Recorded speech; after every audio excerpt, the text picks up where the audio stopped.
Connections are made slowly. Sometimes they grow underground.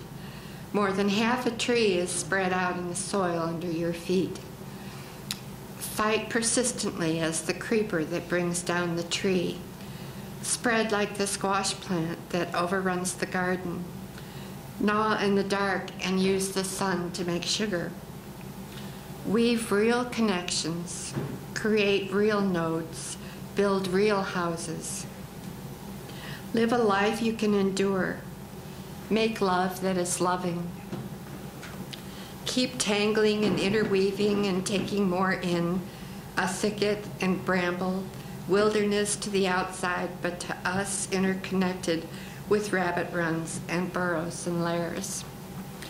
Live as if you like yourself, and it may happen. Reach out, keep reaching out, keep bringing in. This is how we're going to live for a long time, but not always. For every gardener knows that after the digging, after the planting, after the long season of tending and growth, the harvest comes. Amen.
There are some new people here today. I hope we get to meet with you after the chat.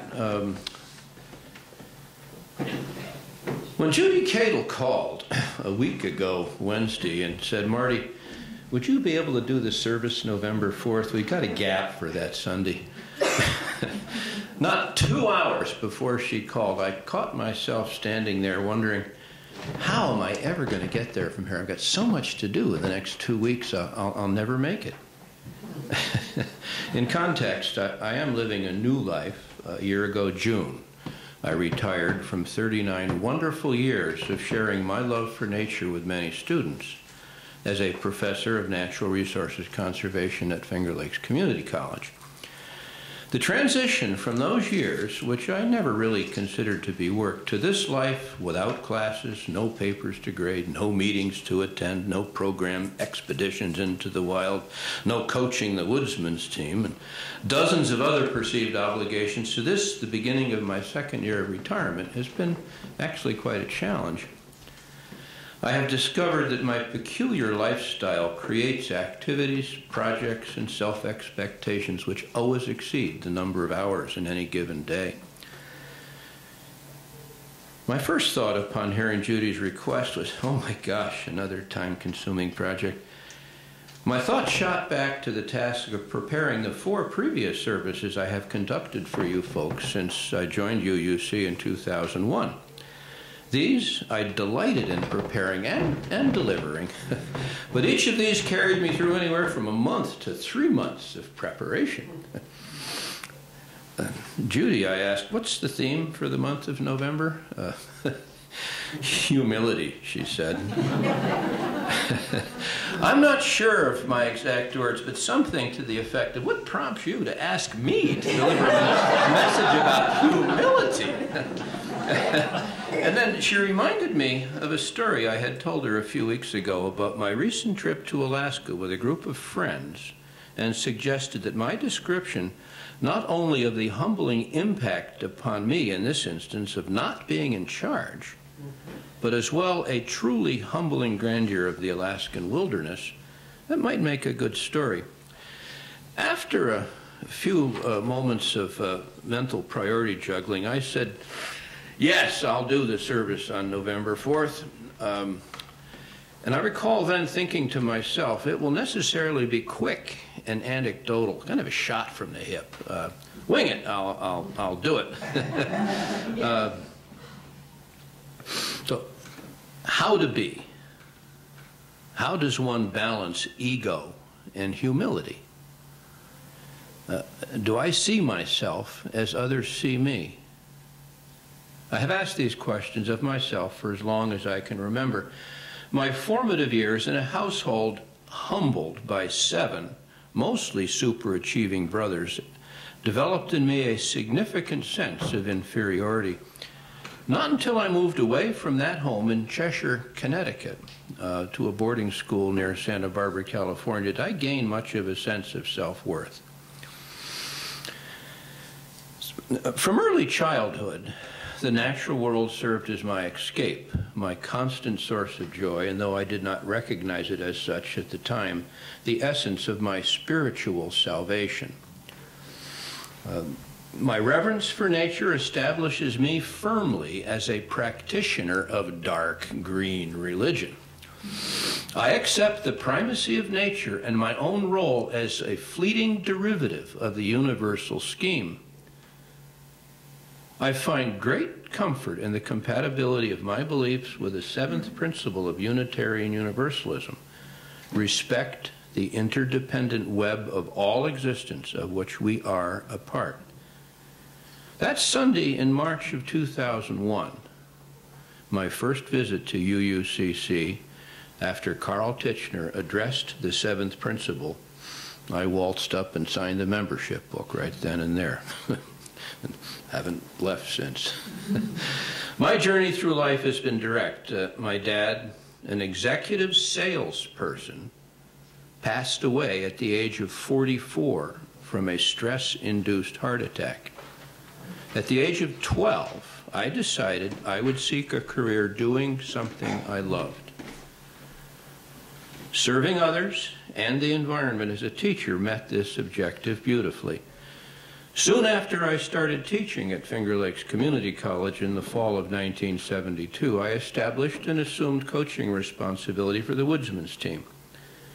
I am able to say that the single most important ingredient to whatever success I experienced as a teacher and coach boils down to one word: love.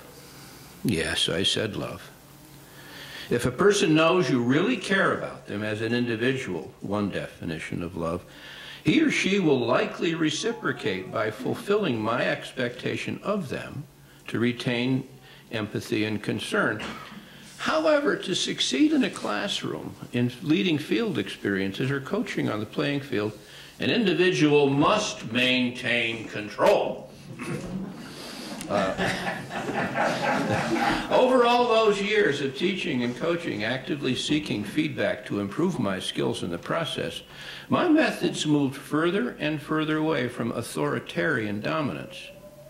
Toward the end of my years at FLCC, I felt strongly that my relatively new courses focused on seminar-style, student-initiated, student-conducting teaching offered a vastly superior learning experience when compared to the more traditional lecture method.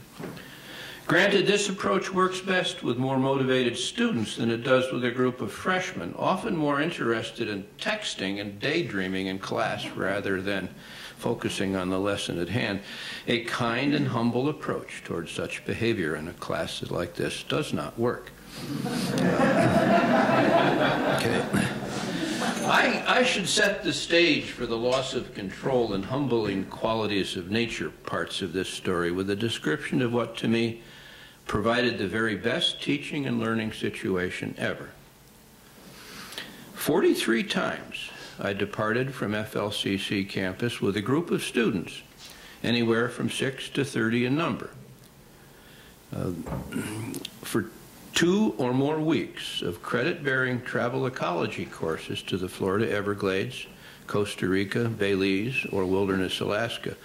These group learning experiences with opportunity for extensive and meaningful interactions will offer a superior method to motivate and inspire any student. As I reflect upon the different impact of these places based upon student evaluations and my own gut feelings, the Alaska experience rises way off the top end. To this day, Alaska has a powerful grip on my own soul and remains a strongly favored destination. As a child, I devoured many books depicting the lure of the wild.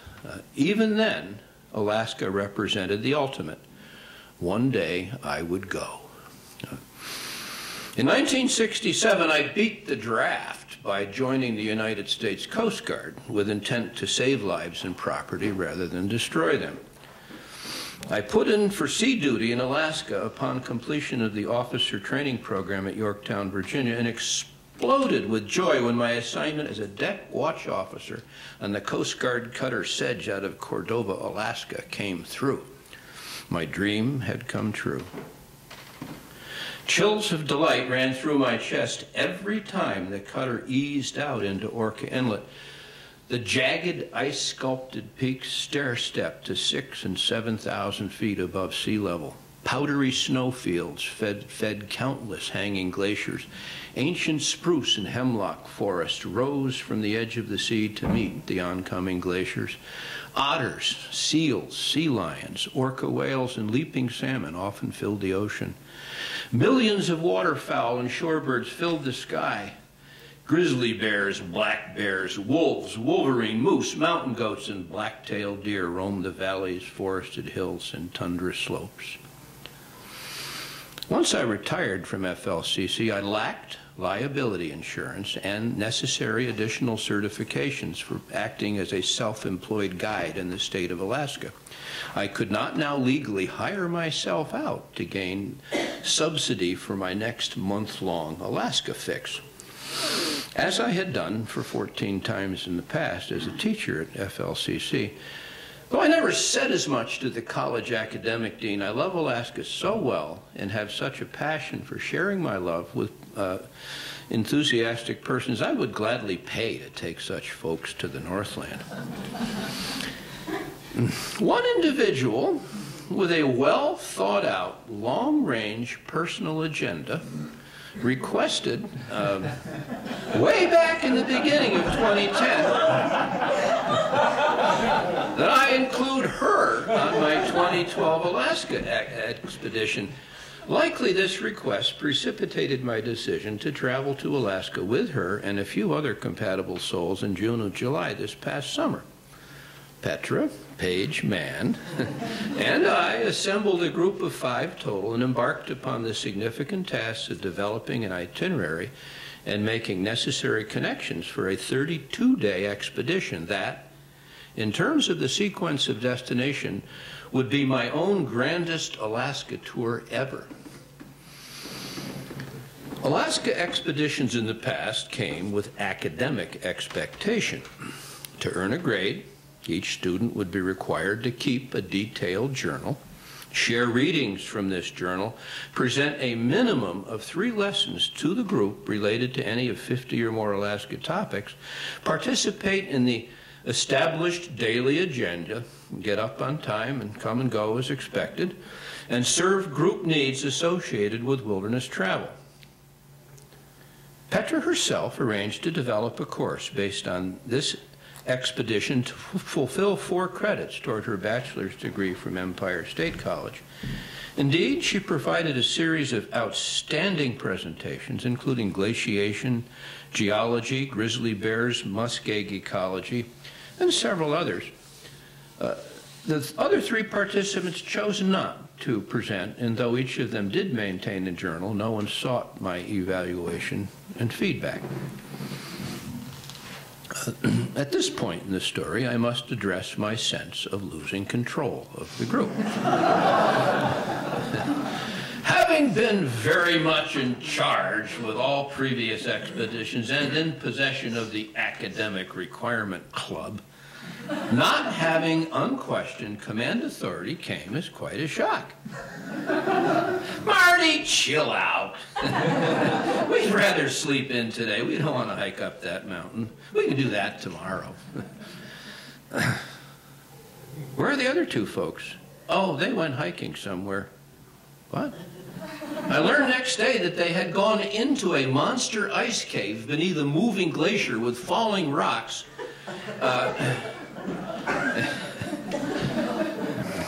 Okay, where's your roommate? Oh, she didn't come back to the hostel last night. She stayed in town.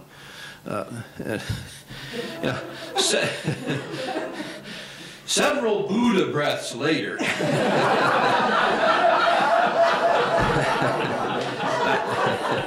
I reconciled such frequent happenings with the reality that, indeed, these folks were on their own journey with neither dependent upon me nor beholden to any agenda but their own. My peculiar personality, I am forced to admit, includes a perceived need for a sense of power, a derived satisfaction from being in control. I like to be in charge. I must say that each of the four folks with whom I traveled that long month last summer remained good friends. We were a compatible and cohesive group.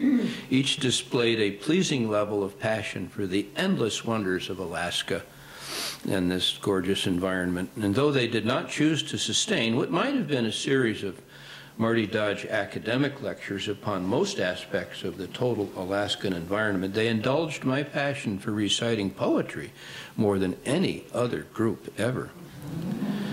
With loss of command authority and near elimination of expectation to present 3 credits worth of academic lecture material came a comfortable, relaxed ease.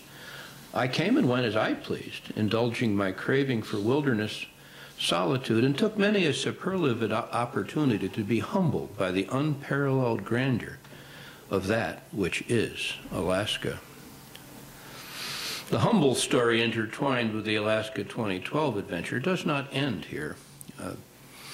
Our journey started in Rochester on the morning of the 15th of June. Connections through Chicago, Seattle, Anchorage carried us to Cordova, Alaska on the evening of that same day. The morning of the 16th, after final provisioning, the Midnight Sun van service delivered us to the Powder Creek trailhead in the Chugach National Forest. Things were not as I had experienced on several dozen previous trips to this trailhead. Cordova made international news earlier this year when a single storm dumped 18 feet of snow. Folks were trapped in their homes, many structures collapsed under the snow load, and all roads were completely blocked. Thanks to massive transport of snow removal equipment from Anchorage, the National Guard dug folks out of this immediate predicament. 14 additional feet of snow fell at sea level. At higher elevations, total accumulations always amount to much more. Marty Dodge, who experienced his 70th birthday last Friday, has, as might well be expected, experienced diminishing physical capabilities. He embarked upon the 4-mile uphill trek with a fully loaded pack and arthritic knees. What in the past had been a well-maintained spruce needle upholstered trail tread now carried a continuous cover of anywhere from 4 to 8 feet or more of snow. About 2 miles in, my left leg punched several feet into the snow, and under the weight of the pack, I fell sideways and wrenched my knee sharply. For several agonizing moments, I did not feel I would be able to walk at all, let alone hike the remaining 2 miles. One of the folks helped me get up. For me to admit that I would not go on was not an option. I would not quit I would not deny the others the experience I so craved for myself. Never in the past had I needed help from hiking from anyone. My ego overcame the pain. On I went. No less than 5 more times I fell, further aggravating the knee. Weather conditions did not help. Hard 40-degree rain was falling at that point. Perhaps a mile from the Forest Service destination cabin, Kyler Starr, a veteran of the 2,000-mile Appalachian Trail experience, came at me out of the cold fog without his pack. At this moment, my ego disintegrated. I yielded to his command that I give him my pack and accept his hiking poles to help me, now unburdened, along the trail. Tears came to my eyes, not only out of frustrated embarrassment, but mostly out of joy for having friends so willing to help. Fairly said, the Forest Service cabin with a wood stove and a pile of dry split spruce saved our lives. My knee seemed as a volleyball at that point, with evidence of internal bleeding. Ziploc baggies full of snow really did help. Warmth and dryness in the cabin more than compensated for a night of less than sound sleep. Morning came. My knee did not work. Waves of fear washed through me as I contemplated the pain I would experience attempting to hike out. The new cell phone tower with line-of-sight orientation to the cabin connected me to my insurance agent. Let's not worry about coverage. Let's take care of you. Her 911 call to Cordova Police precipitated connection to the Cordova United States Forest Service Ranger. His assessment of my condition and subsequent communication with the United States Coast Guard search and rescue team caused the launch of the HH-59 helicopter. 40 minutes later, this great, whirling, swooping bird and its 5 highly trained crew members touched down under full power to avoid sinking into 15 feet of snow on the muskeg meadow, and soon swept me away from the glaciated canyon floor and roared away, carrying me between the sheer 3,000-foot walls to their base at the Mudhole Smith Airport in Cordova. Cordova Health Center ambulance carried me to the emergency room. X-rays, stern advice, leg immobilizing brace, geriatric cane with a rubber suckered tip, and a bottle of codeine pills later, my longtime friends Mark and Sandy King picked me up and took me to their home. Chicken soup, elevated leg, regular ice pack applications, and 2 good nights' sleep found me vastly improved. When I hobbled into the Forest Service office to express my thanks, I caught a sharp reprimand from the law enforcement ranger for not turning back on the trail immediately after my injury. In so doing, I had indeed put myself at greater risk and created the perennial risk for any rescue flight crew. The 4 young ones remained in the idyllic Powder Creek cabin and for the projected 4 days without incident, met the midnight sun van at the trailhead at the appointed time. Against doctor's orders, I accepted from the gang of 4 help to load me into the kayak for 3 days of rest and relaxation on Observation Island in Prince William Sound. No man is an island. In the face of my ego and controlling personality, I must now accept the folly of my ways. For the remainder of the Alaska 2012 adventure, I had no choice but to accept help for the many things I was now unable to do for myself. My mobility improved over the remainder of the trip such that I was able to backpack 6 miles into a wilderness base camp along a level trail into the gates of the Arctic National Park. An ego pang flared as I watched several of my crew scamper up a fall-line hillside to a commanding view. I was unable to climb, but their joy was my joy. The fundamental change in my life view might well have come much sooner for my own sense of well-being and for improving the quality of service I might have provided to humankind and our natural world. The gentle, peaceful approach achieved by the exercise of humility needs to occupy much more of our space. No one has the right to dominate or control the life of another human individual. No one has the right to attempt to dominate and control nature. The interconnectedness and interdependencies of human cultures stands every bit as critical to the sustainability of the planetary community as does reverence and respect for the natural system upon which all life depends. Might this be so?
Will you hold hands, please, as we extinguish the chalice?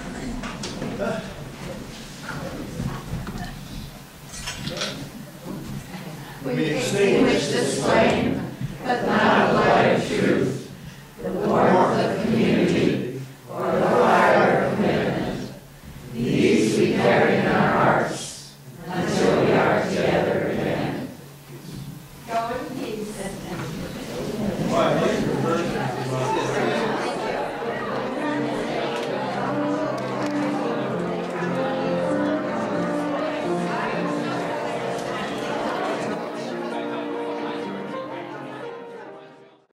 Join us for worship service every Sunday at 10 a.m.